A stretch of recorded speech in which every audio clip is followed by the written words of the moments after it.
what do you think the reason is that a lot of people are not looking for what their passion is? It's almost like they still asleep. Okay. Well, that's an excellent question. I wish I had the answer.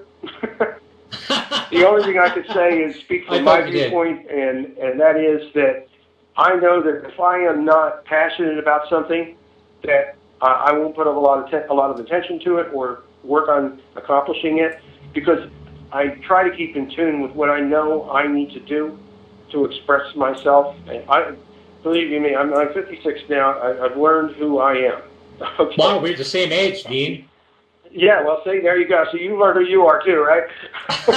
Yes. You know, Boy, we've been down the road. You pick up a few things here and there, okay? You basically learn what works, what doesn't work, and what might work, depending upon how much effort you have to put into it. But anything in life, you have to put effort into it. Look what you're doing, for example. You've been doing these shows for a long time. You've had a lot of people give you positive response. You have to have the right equipment. You have to have the chutzpah to get up every day and do it, no matter what. But you keep doing it, and you keep focusing on it, and that's why you're successful at what you're doing, because you put the time in to do it. Oh, a lot of people give me negative feedback, too. Well, you know what? There's going to be naysayers to everything, okay? Look at all this thing we're going through with the healthcare debate, okay? And that's okay. Even though it's been made law now, okay, there's still people complaining about it, and they're still going to complain about it. But you know what? Life goes on. You have to take what's there and deal with it and move ahead. Yeah.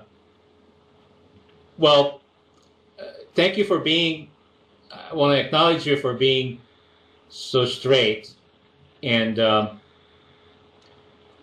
not giving me the answer to a question that you don't know the answer to. I'm still waiting for the guest that has the answer for that question regarding why so many people... If you want to get close to an answer, here's what I can say is that I'm a firm believer in meditating, okay? Because I was taught Transcendental Meditation when I was 19, I think it was at the time, and I've been meditating my whole life. And I'll tell you what, that twice a day, 20 minutes a day, or 20 minutes each period, to get to be with yourself, nobody else, just you, and to get into your own head, and to be able to see and feel what's going on within you, that is so integral to getting focused on what your passions are. If you are constantly in a world of distraction and noise and people making demands on your time and on your abilities or on your finances or whatever, and all this is going on around you, when do you have time to really feel peace? And the only time you can really feel that peace is in that time of meditation. Because meditation is the time where you hear that still small voice of God. God's voice, Wayne Dyer once said, he quoted another gentleman who said that, I think it was Melville, that God's only voice is silence. All right?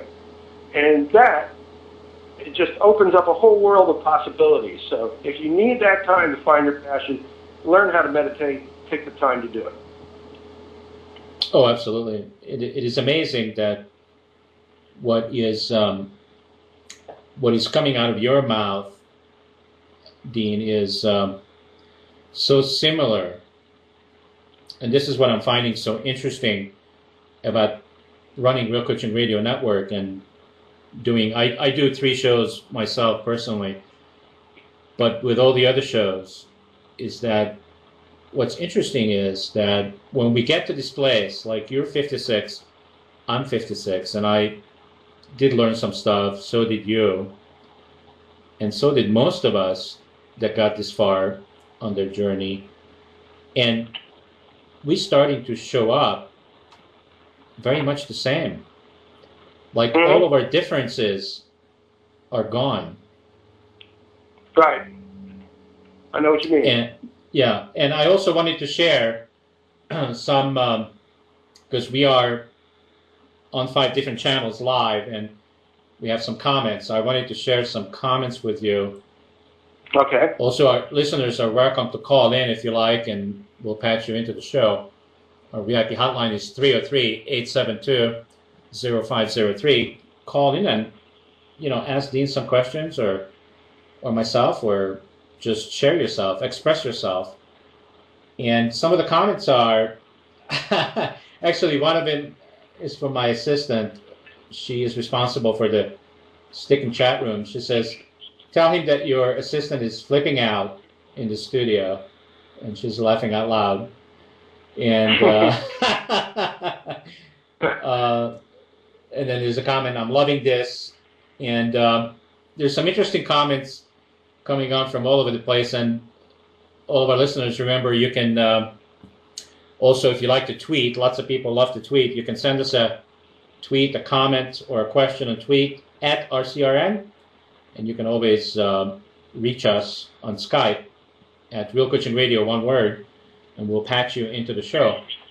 And if all of that fails, pick up your cell phone, just like Dean is doing right now, and I'll call the show at 303-872-0503.